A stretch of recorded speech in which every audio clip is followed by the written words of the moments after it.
Step into the unknown with the shadow frequency and your host, Matt Wilson, as he takes you where the shadows hum. Welcome to the Shadow Frequency, episode 132, where we dive into the eerie and unexplained.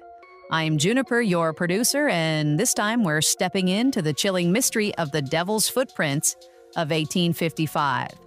Picture this, a snowy night in Devon, England, and by morning, strange hoof-like tracks snake across the countryside for miles, over rooftops, through walls, defying all reason.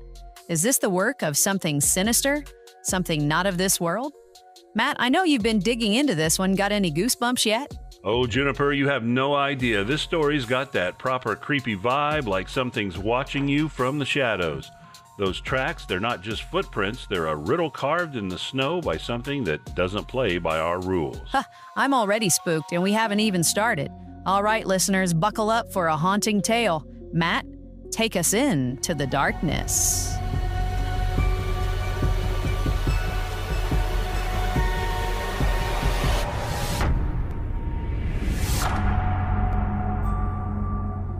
Welcome to the Shadow Frequency, where we chase the shadows that linger just beyond the veil.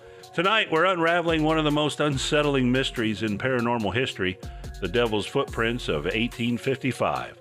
Imagine waking up on a frigid February morning in Devon, England, the ground blanketed in fresh snow. You step outside, and there they are. Strange hoof-like tracks, 4 inches long, 3 inches wide, stretching in a single unbroken line. These aren't ordinary prints. They don't belong to any creature you know. They weave through the villages, over fields, and here's where it gets chilling, across rooftops, over 14-foot walls, and even through tiny drain pipes, as if whatever made them wasn't bound by the laws of physics. On the night of February 8, 1855, after a heavy snowfall, these tracks appeared across East and South Devon, covering an estimated 40 to 100 miles. They were reported in over 30 locations, from Exmouth to Dawlish, even stretching as far as Weymouth and Lincolnshire. According to some accounts, the prints, spaced 8 to 16 inches apart, looked like they were made by a bipedal creature with cloven hooves, something that walked upright, like a man, but left marks resembling a donkey's hoof. Locals whispered one word: Satan. The sheer strangeness of these tracks fueled terror. They didn't just cross open fields, they scaled snow-covered roofs, passed through locked gardens, and crossed the frozen River Exe without breaking a stride. In Limpstone, one resident, George Marshall, found the tracks leading right to his door, as if something had paused there watching. He later said, "Good God, the devil has been here." The prints seemed to mock human understanding, appearing in places no creature could logically reach, like inside walled courtyards or exiting 4-inch drain pipes. Newspapers like the Times and the Illustrated London News reported the phenomenon, noting the panic it sparked. Clergy seized the moment, warning their congregations that the devil himself was prowling for sinners. Some claimed the tracks circled homes and churches, as if whatever made them was searching for something or someone. The prints were described as looking seared into the snow, almost as if burned by an unnatural heat.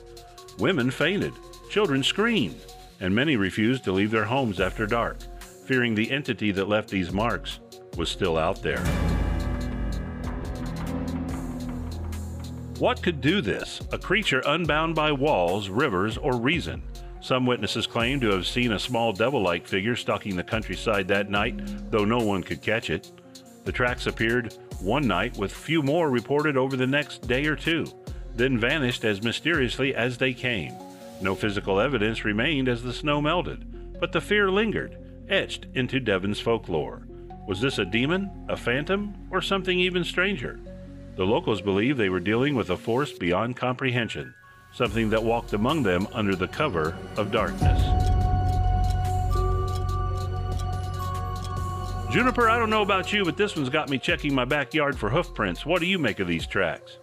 Matt, I'm sleeping with the lights on tonight. The idea of something hopping over walls and roofs leaving those creepy hoof marks, it's like the snow itself was telling a ghost story. What's next? Oh, we're diving deeper into the abyss. Stay tuned, folks. Juniper's got something for you before we continue this chilling tale.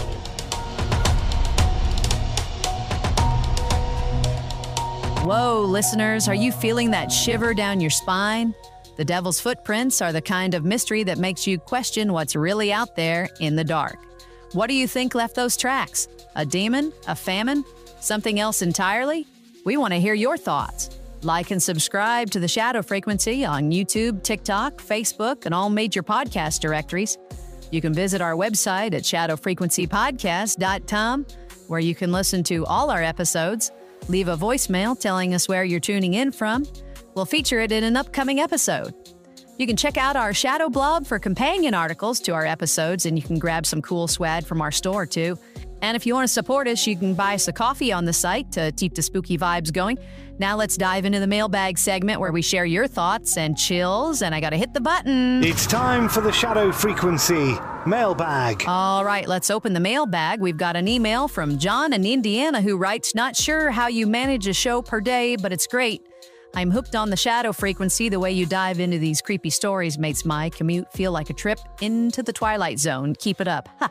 Thanks, John. And funny you say that about a show per day when we actually didn't put one out yesterday. And we do apologize for that. But Lucish, be honest, Matt was one tired cookie yesterday. So, but hey, that doesn't happen very often. But thanks, John. That means the world to us listeners.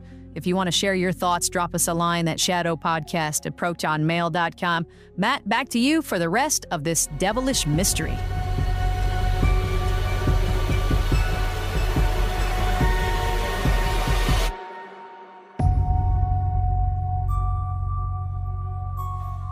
Welcome back to the Shadow Frequency, where we're still tracking the eerie hoofprints of 1855 Devon.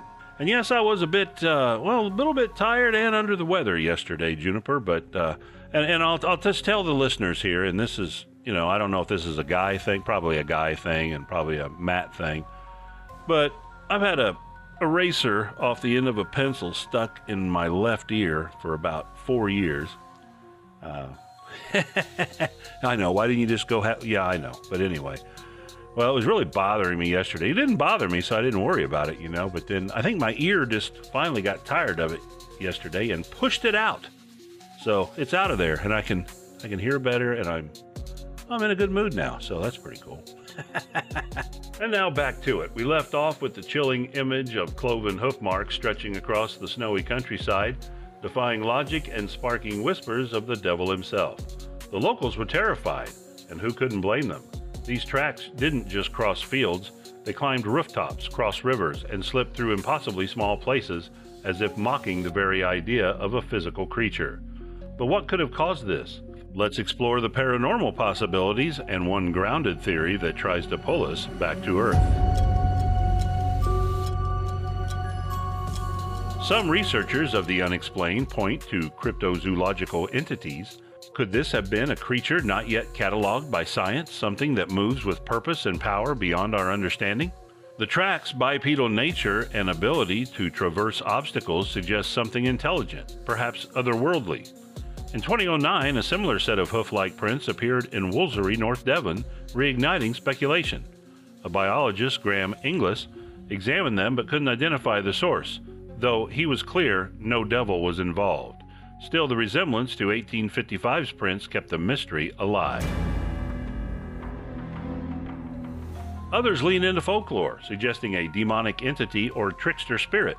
The Victorian era was ripe with superstition, and the track's appearance near homes and churches felt like a deliberate taunt. Some accounts mention the prints stopping abruptly, only to reappear miles away, as if the entity could vanish and reappear at will. In the Illustrated London News of 1855, a correspondent referenced similar marks in Poland, attributed to supernatural influences, hinting at a phenomenon that might transcend time and place. Now let's consider one skeptical explanation. Historian Mike Dash, in his 1994 paper, suggested that some of the tracks could have been made by hopping rodents like wood mice. Their leaping motion can create prints resembling cloven hooves, especially in snow altered by freezing rain. This theory, first proposed in 1855, accounts for some prints, but struggles with the sheer scale. 100 miles in one night, and the track's ability to cross rivers and walls. Even Dash admitted not all the marks could be explained this way, leaving room for the unknown.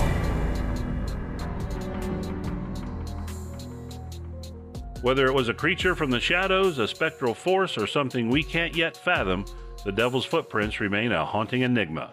The snow melted, the tracks faded, but the question lingers. What walked through Devon that night, leaving its mark on history? Juniper, I'm still not sure I'd want to meet whatever made those tracks. Got any theories? Matt, I'm leaning towards something spectral. Those prints feel like a message from beyond. But that rodent idea? I'm not buying it for a 100-mile track. Wonder what the listeners think. Send us your thoughts, folks. Juniper, wrap us up. That's a wrap on episode 132 of The Shadow Frequency. We dove into the chilling mystery of the Devil's footprints of 1855, where hoof-like tracks carved a path of fear across Devon's snowy countryside. Was it a demon, that cryptid, or something we'll never understand? Visit shadowfrequencypodcast.com to catch up on this and all our episodes.